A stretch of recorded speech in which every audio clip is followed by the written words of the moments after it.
everybody. This is Lola from gist.com. That's GIIST.com. I just wanted you guys to hear a pretty good interview.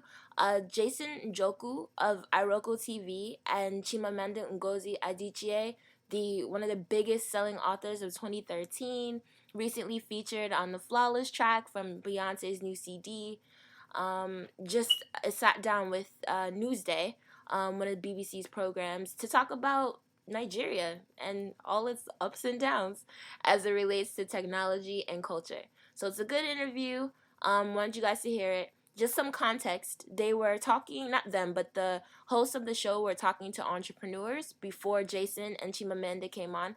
So they kind of asked Chimamanda and Jason to talk about their reactions to those entrepreneurs. So I skipped all that. You guys can listen to it when you want. It's a little long, so I skipped all that. But you can listen to it if you just look up right here where I'm flashing. This is the address to where the program is, so you can hear it in full if you go to that address. But for our purposes, we're gonna listen to Chimamanda, and Jason. All right, so here we go.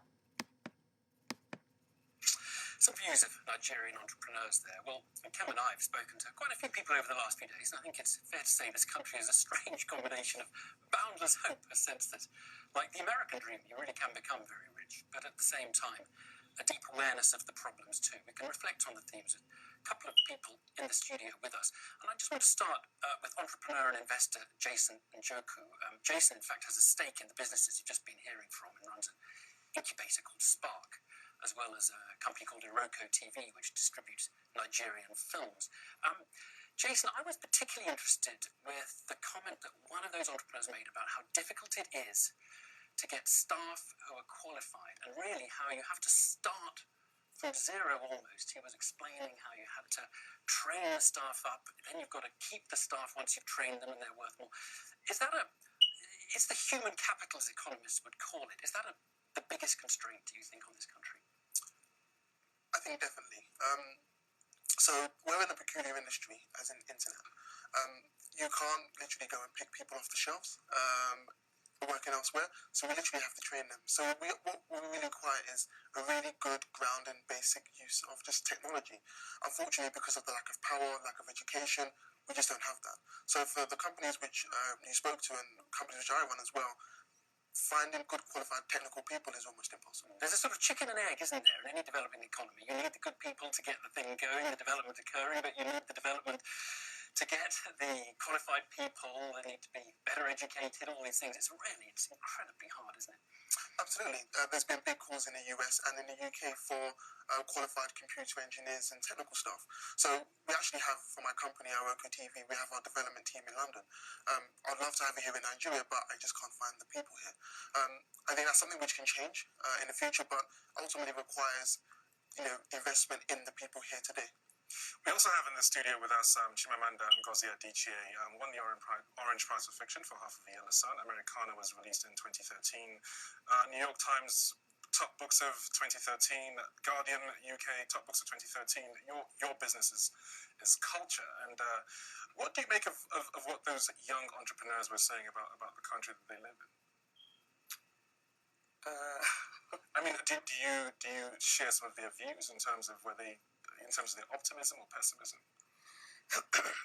Yes, I think I'm always a bit worried about having just two options. Are you optimistic or are you pessimistic? Okay, how about this? So let's take the glass empty and glass full. Where are you?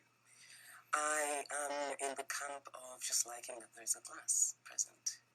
I think that, in general, my feeling about Nigeria, I'm always very wary about talking in generalizations, but I think I have a guarded optimism, and it comes from being from a place that I love. I've just spent the past 2 weeks in my ancestral hometown, in Anambra State, and for me, I'm less interested in many of the things I don't understand, the sorts of things that economists say, sort of growth and GDP and things like that. And I'm a lot more interested in watching people. And just being in my hometown for 2 weeks and driving around quite a bit, talking to people, I just get a sense that there isn't a sense of despair. And for me, that's a good thing. And what do you think of Nigeria's role as a cultural country? Because I look around, I remember when Nigeria reached 50 years of independence, there was a list of the way Nigerians are perceived across the African continent. And it almost felt as if Nigeria was an imperial nation because there's so many people consuming Nigerian culture across the country, across the continent, changing the way that they dress to dress more like Nigerians. How do you think this has happened? I think that's a very good thing, and I wouldn't call it imperial. I think imperial somehow suggests a kind of coercive thing, which it's wonderful, I think, when you can spread culture. It's worse when you sort of take over people's lands and politically sort of dominate them. And so for me, it's very exciting that I go to Kenya, and Nollywood is so popular. One of the things, I think it's probably because we've managed to tap into the kind of producing what is authentically ours. Now, whether or not it's particularly good is another question, but I think these sort of industries need time to grow and get better. I'm a fan of Nollywood, but many of the films I watch and I laugh, and it's not because they're supposed to be funny. You're not laughing with them, as it were. Well, let's just reflect a bit on the history, because I, before coming here as an outsider, was reading a bit about the post-independence history. And it is pretty grim. I mean, it is just one dictator after another being killed by the next one. And it does feel as though something has changed, that you have got now. For 10 years, you've had a functioning democracy. People grumble about it. There's a lot of corruption. But Chimamanda, aren't you at least a bit optimistic that that does give some platform for stability, and stability gives a platform for people to invest and better themselves? And it does all go rather well. No, yes, absolutely. I am. But you know, I also think that it's not just a post-independence history, it's also a pre-independence history. And I think that it's important when we talk about Nigeria to remember where Nigeria has come from. Nigeria is relatively young.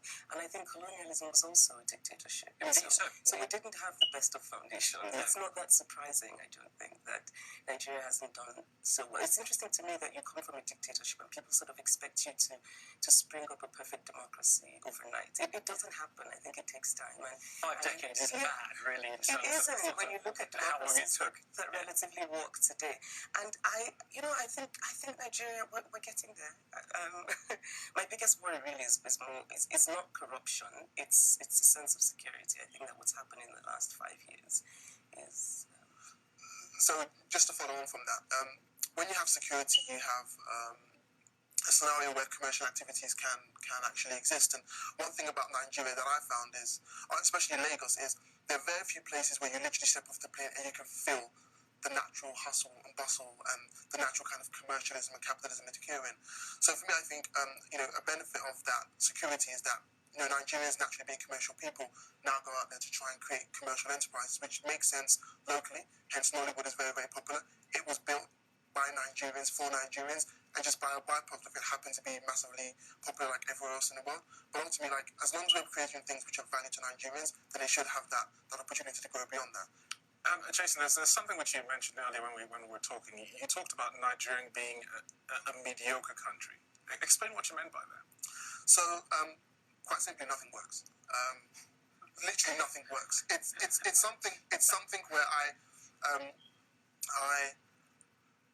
it's very difficult to explain unless you basically live here for a long period of time.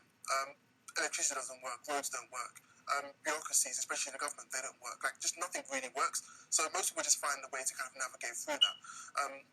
My view is really simple, is that in the fact that nothing works, if you can align and create a little bit of value, you can actually extract a humongous amount of actual value in terms of commercial terms, because nothing actually works. It means there's a lot of low-hanging fruit. If you can get something to work, you can get very big rewards very quickly. But do you agree, Chimamanda, that it's a mediocre country? That it's a mediocre country, nothing works? Or do you just have to sort of navigate your way through the rules as they operate? I'm also, this whole idea, look, I've been, again, I want to talk about my hometown and my home state, Anambra. The roads there are better today than they were 5 years ago, right? Even the drive from Lagos to Onitsha is better today than it was 5 years ago. And when we talk about nothing working, it is true when we compare it to many other places where things actually work. But I think the thing about Nigeria is that it's a question of, we can't just say nothing works. Because there are some things. I mean, I think there is some, yeah. And that was Chimamanda Ngozi Adichie, award-winning author, and Jason Njoku, the owner of iROKOtv and investor in the incubator called Spark. And that is it from this joint Newsday Today programme. Heading back to our respective studios in London.